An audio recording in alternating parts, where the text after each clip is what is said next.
एक बार एक मूर्तिकार अपनी छीनी और हथौड़ी से एक पत्थर को भगवान की मूर्ति का आकार देने का प्रयास कर रहा था। जैसे ही वह छीनी पर अपना हथौड़ा चलाता, वह पत्थर चिल्लाने लगता और कहने लगता कि ये क्या कर रहे हो, मुझे इतना मार क्यों रहे हो, मुझे बहुत दुख हो रहा है, तकलीफ हो रही है, पीड़ा हो रही है, मुझे अपने हाल पर छोड़ दो और यहाँ से चले जाओ।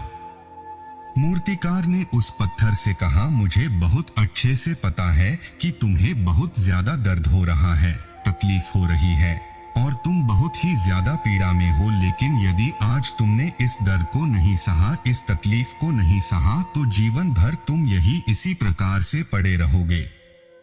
मुझे पता है कि तुम में आगे बढ़ने की अपार संभावना है, तुम एक बहुत अच्छे पत्थर हो, लेकिन यदि तुम इसी प्रकार से रहोगे तो कभी भी आगे नहीं बढ़ पाओगे। इतना कहकर मूर्तिकार औजार उठाए ही थे कि पत्थर फिर से चिल्लाने लगा, गिड़गिड़ाने लगा, विनती करने लगा कि मुझे अपने हाल पर छोड़ दो। मुझे पता है कि जीवन के लिए कौन सी चीज सही है और कौन सी चीज गलत है। मुझे बहुत ज्यादा दर्द हो रहा है, अब मैं इस तकलीफ को बहुत ज्यादा नहीं सह सकता। मैं जिस हाल में, जो उस हाल में छोड़कर मुझे तुम यह से चले जाओ।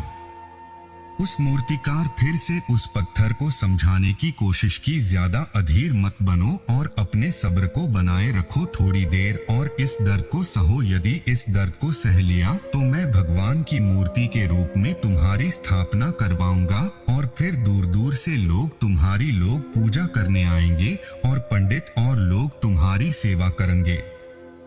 लेकिन पत्थर ने उस मूर्तिकार की एक भी बात नहीं मानी, वह चिल्लाता रहा और अपनी बात पर अड़ा रहा। मूर्तिकार में उस पत्थर को समझाने की बहुत कोशिश की, लेकिन वो पत्थर नहीं माना। अब मूर्तिकार भी थक चुका था और वह उस पत्थर को छोड़कर आगे बढ़ गया और थोड़ी ही दूर जाकर देखा कि एक और बहुत ही अच्छा पत्थर वह पड़ा हुआ है। उसने छीनी और हथौड़ी उठाई और उस पत्थर को मूर्ति बनाने के लिए वो तैयार हो गया। मूर्तिकार ने छीनी और हथौड़ी का वार दूसरे पत्थर पर जारी रखा। दूसरे पत्थर को भी दर्द हुआ, तकलीफ उससे भी हुई, लेकिन उस पत्थर ने बर्दाश्त कर लिया और देखते ही देखते थोड़ी समय के बाद उस पत्थर ने भगवान की मूर्ति का रूप धारण कर लिया। थोड़ी दिन बाद उस मूर्ति की एक मंदिर में स्थापना हो गई। धीरे धीरे करके लोग वह पूजा पाठ करने आने लगे, लोगों की मन्नतें वहां से पूरी होने लगी और वह मंदिर बहुत ही ज्यादा प्रसिद्ध हो गया। अब धीरे धीरे करके दूर दूर के गांव से लोग वहां पूजा पाठ करने आने लगे।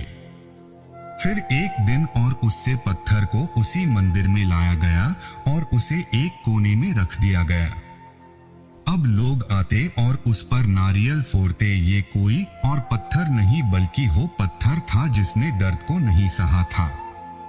अब वो पत्थर मन ही मन बहुत ज्यादा पछता रहा था, दुखी हो रहा था और अपने आप से कह रहा था कि काश मैंने उस दिन उस दर्द को, उस तकलीफ को सह लिया होता तो आज लोग मेरी भी पूजा करते।